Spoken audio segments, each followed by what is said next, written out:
Confcooperative e altre 10 organizzazioni imprenditoriali hanno sottoscritto la Carta per la sostenibilità e la competitività delle imprese nell'economia circolare. La Carta impegna 11 associazioni, dall'industria alle cooperative, dall'artigianato al commercio all'agricoltura, tutte raccolte in un progetto comune.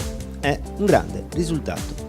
La cultura dell'economia circolare si diffonde per affrontare le nuove sfide ambientali e cogliere le opportunità offerte dalla digitalizzazione dei processi produttivi e di consumo. È infatti necessario un cambio di approccio da parte di tutti gli stakeholders e il coinvolgimento del sistema economico nel suo complesso.